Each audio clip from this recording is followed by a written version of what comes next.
Si les abdominaux sont un groupe musculaire important pour la santé car ils protègent le dos et sont des muscles fondamentaux dans le maintien d'une posture, aussi bien au repos qu'en situation d'activité physique intense, comme l'entraînement ou un déménagement par exemple. Cependant, les abdominaux sont surtout le groupe musculaire, symbole du corps athlétique par excellence. Les tablettes de chocolat et le ventre plat sont souvent une priorité dans la plupart des objectifs des pratiquants de musculation et autres. Pourtant, peu sont ceux qui peuvent se vanter de posséder un six-pack digne d'un gymnaste ou d'un athlète de haut niveau, voire simplement visible. Mais comment cela se fait-il alors si ce groupe musculaire fait l'objet de tant de convoitises, de ne pas être visible sur plus de physique, et pourquoi est-il si dur d'avoir des tablettes de chocolat, même en les travaillant assidûment? Du coup, comment fait-on pour avoir un sérieux six-pack en s'entraînant comme un boss? Est-ce une question de génétique, d'entraînement ou de nutrition?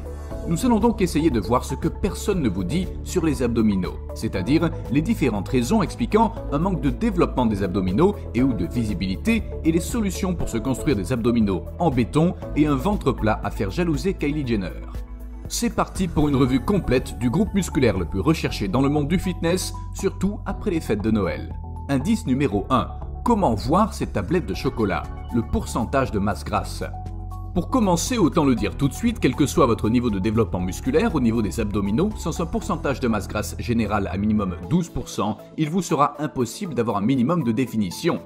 Disons-le clairement, si vous abusez trop du chocolat, pas de tablette de chocolat. Il est compliqué d'avoir des abdominaux visibles sans une diète appropriée. L'idéal est donc d'avoir une balance énergétique équilibrée, voire légèrement négative si on est en surpoids, c'est-à-dire un équilibre entre les apports énergétiques journaliers et les dépenses énergétiques journalières, voire un léger déficit calorique en ayant les apports énergétiques légèrement inférieurs à la dépense énergétique de 150 à 300 calories et jusqu'à 500 calories dans certains cas.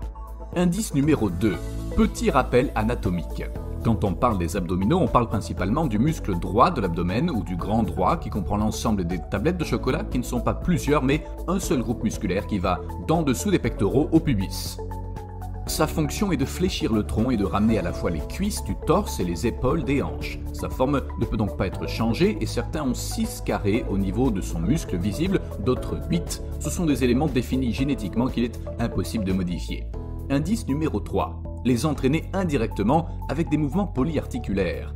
Effectuer des mouvements polyarticulaires avec des intensités moyennes et lourdes, voire même des intensités peu élevées, mais des séries longues, va fortement solliciter les abdominaux. Par mouvement polyarticulaire, on entend des mouvements qui travaillent un ensemble de groupes musculaires et d'articulations comme les squats, les fentes, les soulevés de terre ou les développés militaires debout pour ne citer que. En bonus, la forte dépense énergétique que ces mouvements vont engendrer va favoriser la perte de masse grasse et faciliter la visibilité des abdominaux. Ils peuvent du coup être suffisants pour afficher et développer des tablettes de chocolat à condition d'avoir un pourcentage de masse graisse ou body fat à 12% ou moins. Indice numéro 4. Les entraîner directement avec des exercices d'isolation.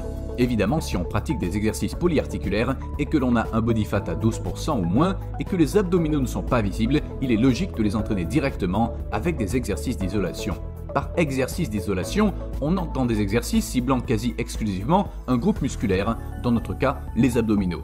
Les toast to the bar, crunch abdominaux à la poulie ou au GHD vont parfaitement faire l'affaire pour muscler les abdominaux avec un volume et une programmation d'entraînement appropriée. S'ils sont votre point faible, 2 à 3 séances par semaine sont envisageables avec les exercices en début de séance pour encore mieux les activer, les cibler et les pré-fatiguer pour les gros exercices polyarticulaires de la séance. Indice numéro 5. Cibler le bas des abdos. Si le grand droit est un seul groupe musculaire, il a été prouvé par des études qu'il est possible d'augmenter l'hypertrophie d'une portion d'un muscle en isolant certains mouvements. Il est donc possible de plus ou moins isoler le bas des abdominaux. Le bas des abdominaux travaille souvent en synergie avec le psoas iliaque qui est un fléchisseur de hanche.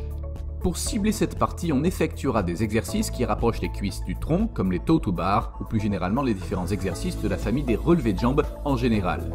Indice numéro 6. Cibler le haut des abdos. S'il est possible d'isoler le bas des abdominaux, il est évidemment possible d'isoler le haut des abdominaux. Le haut des abdos est un fléchisseur de buste. Pour cibler cette partie, on effectuera des exercices qui rapprochent la ligne des épaules du tronc, comme les crunchs, à la poulie ou plus généralement les différents exercices de la famille des relevés de buste en général. Le haut des abdominaux est souvent surentraîné au détriment du bas des abdominaux. Veillez à garder un volume de série identique pour les deux parties des abdominaux dans un but esthétique et de santé. C'est le même muscle, il ne faut pas oublier. Indice numéro 7.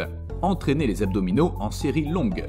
Les abdos ont un rôle postural et travaillent donc tout au long de la journée. Ce sont donc des muscles endurants. Ils répondent assez bien aux séries longues à poids de corps ou lestés. On peut faire des séries de 10 à 20 voire 50 répétitions ou carrément à l'échec pour les solliciter et par là même augmenter la dépense énergétique en même temps que le temps sous tension. Les séries longues permettent aussi de faire des abdominaux partout sans matériel, donc à la maison par exemple, et donc d'augmenter facilement la fréquence d'entraînement à 2 ou 3 séances hebdomadaires. Entraîner les abdominaux en séries courtes. Les abdos ont un rôle postural et travaillent donc tout au long de la journée. Ce sont donc des muscles endurants, ils ne sont donc pas habitués à être utilisés avec des intensités élevées avec des charges additionnelles comme une poulie par exemple.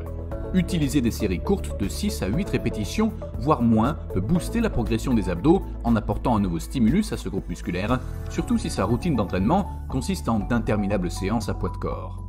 C'est aussi du coup plus rapide, fun et challengeant d'utiliser des charges additionnelles pour travailler ses abdos. Attention toutefois à utiliser une surcharge progressive avec des charges appropriées au risque de se blesser.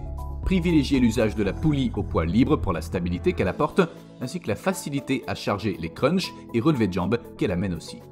Indice numéro 8. Ne pas oublier le travail de gainage. Travailler son grand droit, c'est bien avec des séries longues et courtes avec charge additionnelle au poids du corps, mais ce n'est pas suffisant. Les abdominaux sont des muscles posturaux, ils travaillent principalement sur un régime de contraction musculaire statique. Il est donc intéressant d'utiliser des exercices de gainage qui ont recours à ce mode de contraction où l'on ne bouge pas pour solliciter ses abdominaux. De plus, le gainage a un rôle crucial dans la prévention des blessures et de la performance. On fait d'une pierre deux coups, en pérennisant son entraînement et en améliorant ses exercices polyarticulaires, on améliore indirectement ses abdominaux. Indice numéro 9. Le travail du muscle transverse ou comment avoir un ventre plat. On peut avoir des abdos bien définis et visibles, mais pas de ventre plat. Comment cela est-il possible? Cela est possible par la présence d'abdominaux forts mais d'un transverse faible. Le transverse est un muscle qui se situe sous les abdominaux et a le rôle de gaine retenant les viscères. S'il n'est jamais engagé sur le gainage ou les exercices polyarticulaires, il peut être à la traîne. Il existe des exercices oubliés spécifiques pour travailler le transverse qui aident à avoir un ventre plat comme le vacuum. Pour conclure, ce que peu disent est que sans une masse grasse à 12% ou moins, les abdominaux ne peuvent pas être visibles même avec toute la meilleure volonté du monde. Nous avons vu aussi le double intérêt de programmer des exercices polyarticulaires dans son entraînement, à la fois pour favoriser la perte de masse grasse et le travail indirect des abdominaux. On peut aussi les cibler directement en n'oubliant pas de travailler le transverse en variant les séries courtes ou longues avec charge additionnelle ou poids de corps, mais surtout avec la motivation et la connaissance des différentes raisons expliquant un manque de développement des abdominaux.